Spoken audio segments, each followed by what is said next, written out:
안녕하세요. 반갑습니다. 이은경입니다. 우리 구독자 여러분들 아침마다 뵐 수 있어서 진심으로 정말 반갑고 감사하고 든든합니다.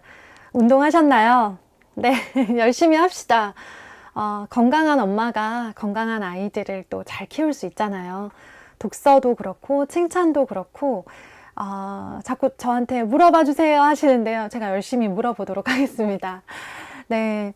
학기 이제 초에 긴장이 풀려가고, 또 슬슬 공부에 대한 속도를 내기 시작하시면서는 불안하다라는 생각 많이 하실 거예요. 불안도 하고 마음이 급해진다.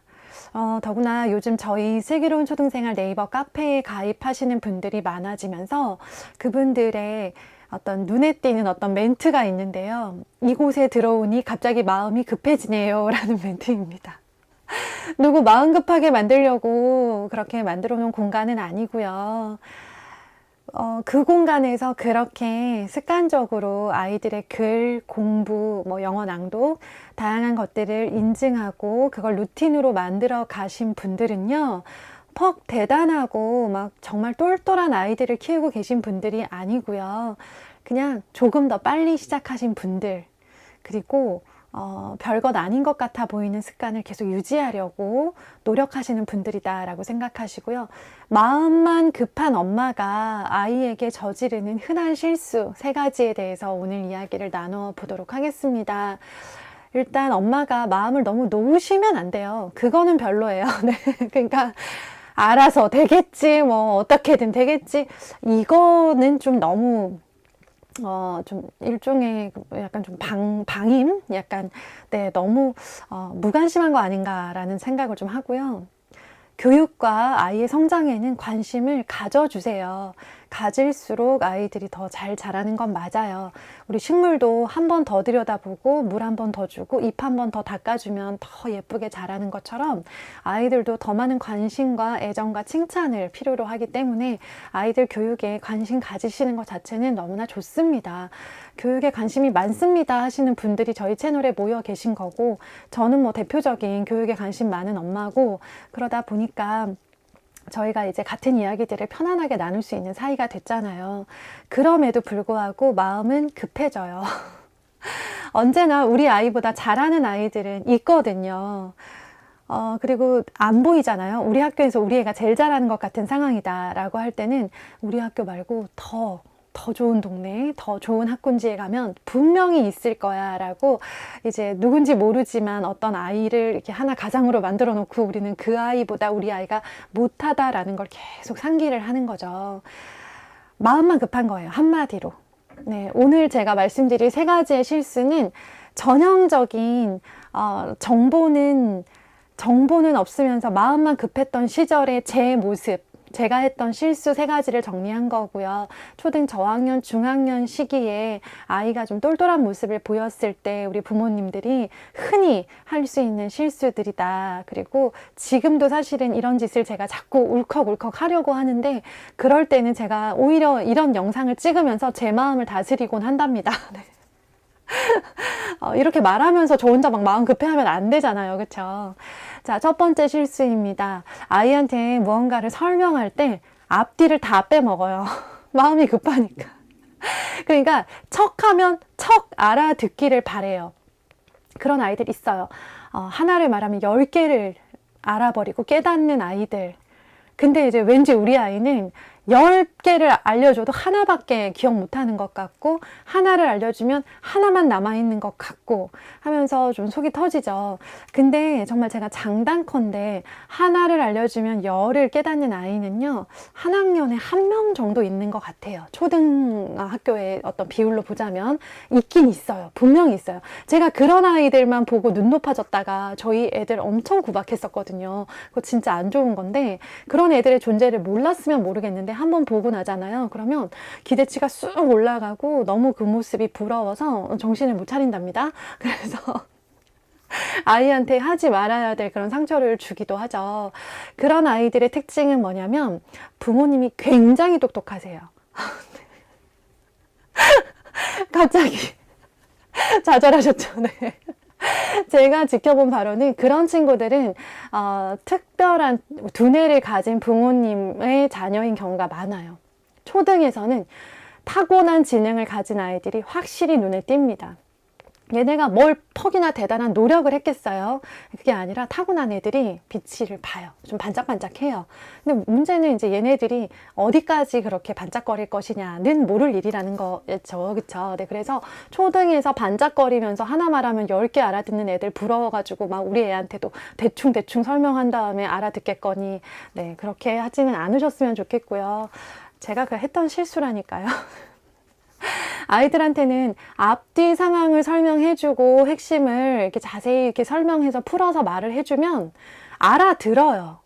사춘기여도 부모님과의 관계가 어지간하고 부모님이 앞뒤를 잘 풀어서 설명을 해주시면 그게 막 진짜 내가 미치도록 싫은 그런 게 아니라면 이해를 하고 받아들여요. 물론 반응이 달라지죠. 초등학교 저학년 때는 막 하면서 이제 네 막 하면서 아이들이 굉장히 온순하고 바로바로 그런 것들을 행동으로 옮기는 거에 반하면 초등 고학년 중학생 정도가 되면 아이들이 듣긴 듣는데 이제 대꾸를 안 하죠. 뭐 귀가 먹었나 막 그런 생각도 해요. 그 정도로 반응이 시큰둥합니다만 앞뒤를 붙여서 차근차근 상황에 대한 설명을 하면 받아들이는 경우도 있어요. 그래서 이제 하기 싫은 것들을 하도록 만들 때 그때 너 이거니까 해. 엄마가 오늘 들었는데 이거 좋은 거래. 애들 다 한대. 우리가 맨날 뭘 시킬 때 근거가 너무 빈약하지 않나요? 새로운 공부를 도입할 때 이유가 맨날 애들 다 하는 거야. 다 하는 거야. 너만 안 했어. 너만 지금까지 안 하고 있었어. 이거를 가지고 아이들한테 이제 하자라 해라 라고 설명을 하는 거죠. 애들 입장에서 참 기가 막히죠. 그쵸? 근데 도대체 이 억울함을 어떻게 표현해야 될지 몰라서 애들이 그냥 잠자코 듣고 있는 것일 뿐. 그러니까 듣다 사춘기가 되면 못 듣고 반항을 하는 거예요. 그게 왜 내가 공부해야 되는 이유가 되는 건데 라고 생각을 하죠. 제대로 생각한 거죠, 사실. 그쵸? 네.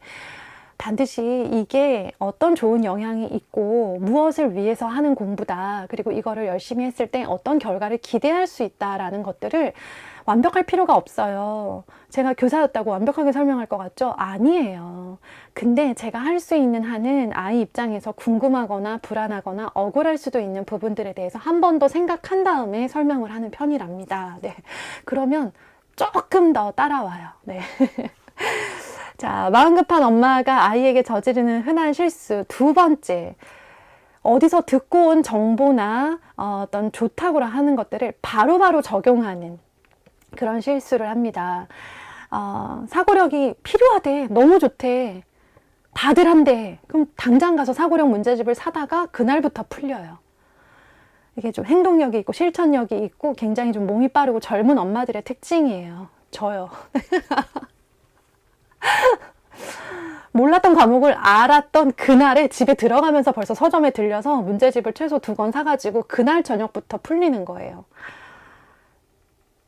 들었으면 듣고 나서 검증할 시간이 필요해요. 이게 그래 다들 많이 한다고 하는 그 수업이다. 그 문제집이다. 그 과목이다. 오케이 알았어. 알았는데 지금 우리 아이한테도 필요한 것인가? 그리고 지금 우리 아이 상황에서 할 수 있는가? 아이가 이 과목에 대해서 어느 정도로 마음이 열려있고 배경 지식이 있는가? 경험이 있는가? 호감이 있는가?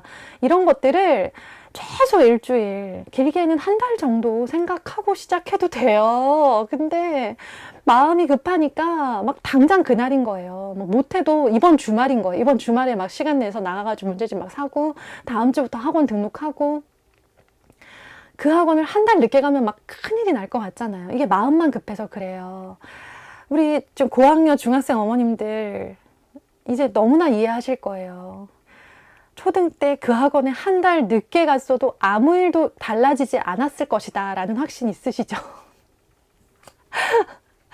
그 한 달 때문에 막 이사 가자마자 막 이사 간 날, 다음 날부터 그 동네에 지리도 모르는 애한테 새로운 학원에 바로 들어가게 한다거나 3월에 아직도 학교 적응이 잘 되지 않아서 긴장 상태에 있는 아이한테 또 새로운 학원을 막 계속 등록을 연속한다거나 아직은 정말 이렇게 조금 준비가 되지 않은 아이한테 문제집을 막 쌓아놓고 풀린다거나 이것들이 바로 내가 알고 있다는 이유로 그 정보를 바로 적용하는 실수예요. 정보를 많이 모으세요. 많은 건 좋아요. 정보가 많을수록 좋습니다. 제가 정보 모으느라고 이렇게 바쁘잖아요. 근데 바로 적용하실 필요는 없어요. 엄마가 알고 있다고 애가 다 해야 되는 건 아니에요. 엄마가 아는 만큼 애가 다 한다? 네, 그거는 엄마가 정보가 너무 없거나 애가 거의 이제 제정신을 잃어가거나 그 정도 상황이라고 생각하시면 돼요. 나 아는 게 10개인데 그 중에 2개만 해라. 그 다음에 하나씩 푼다 라는 마음인 거예요. 이번 달 아니면 다음 달이고요. 이번 학기 아니면 다음 학기예요. 아시겠죠? 마음만 급하다고 될 것 같으면 다 급하게 마음 먹고 달렸죠. 네. 안 돼요. 그렇게 되는 게 아니에요. 공부는. 세 번째, 마지막 실수입니다. 이렇게 마음은 급한 엄마들은 결과를 바로 기대해요. 그러니까 이제 그중 좀 여유로운 엄마들은 이제 한 학기 정도 하고 나면 다음 학기 정도 되면 성적이 오르겠지. 예, 영어 레벨 테스트를 보면 훅 올라 있겠지라고 기대를 하고요. 진짜 급한 엄마들은 한 달 단위로 막 기대를 하고 일주일 단위. 한 달 시켜봤는데 왜 발전이 없을까요? 선생님이 하라는 대로 한 달이나 했는데 왜 아이는 제자리일까요? 한 달 아니잖아요. 아니에요. 우리 아이 임신했을 때 생각해 보세요. 내가 마음 급하면 아이가 한 달 만에 나오나요? 한 달 만에 나오면 좋은 건가요? 내가 아이를 빨리 만나고 싶어요. 막 빨리 나와서 빨리 똑똑하게 키우고 싶어요. 그래서 아이가 6개월 만에 나왔어요. 좋은 건가요? 아니잖아요. 그 안에서 무언가를 받아들이면서 성장할 어느 일정 수준 이상의 시간이 필요한 게 아이들이에요. 결과를 기대하세요. 열심히 하고 있잖아요. 지금 아이들도 열심히 하고 엄마들도 열심히 하고 계세요. 이 정도 열심히 하면 저는 결과를 기대해야 된다고 생각합니다. 저 솔직히 말씀드리면 저희 2 아이들 인생 엄청 기대해요. 예, 잘 될 것 같아요. 잘 살 것 같아요. 근거 없다고 말씀드렸죠? 근데 그래서 뭘 기대하냐면 고등학교 때의 모습을 기대하는 거예요. 초등, 중등 다 과정이에요. 과정 속에 우리가 있는 거고요.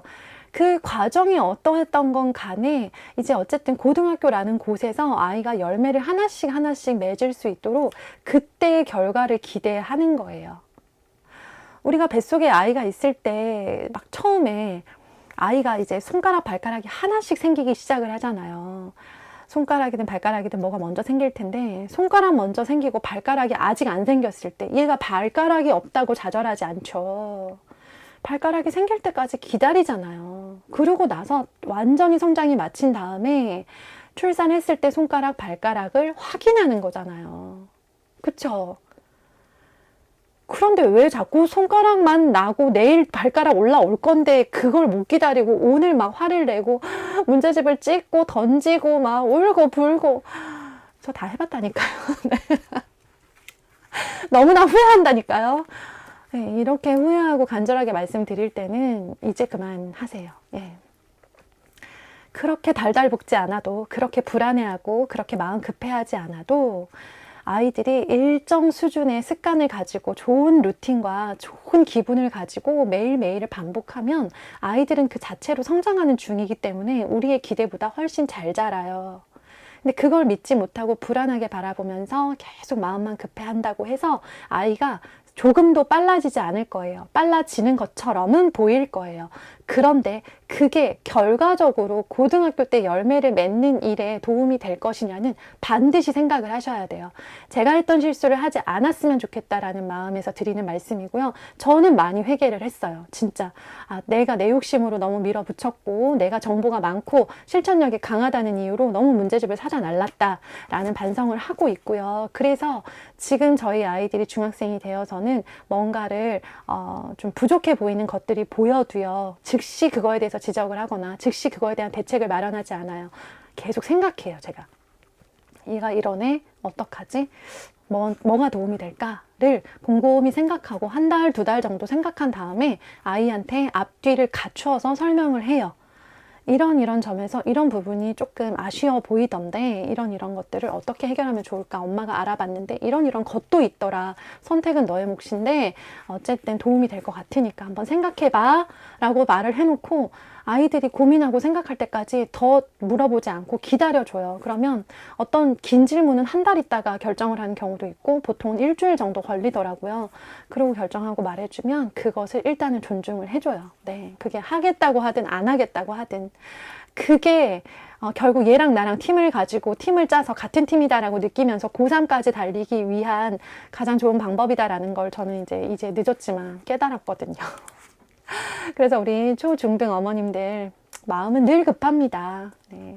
그것만으로 될 수 있는 건 아무것도 없다라고 생각하시고요. 아이의 속도 존중하시면서 오늘 하루 내가 어떤 모드의 엄마가 될 것인가를 고민하시는 그런 하루가 되셨으면 좋겠습니다. 네, 제가 열심히 쓴 글 구독 신청하신 분들께 글을 보내드렸어요. 읽고 많이 자랑해 주시고 많이 홍보도 해주세요. 그리고 아직 신청하지 못하신 분들은 신청도 많이 해주세요. 고맙습니다. 안녕히 계세요.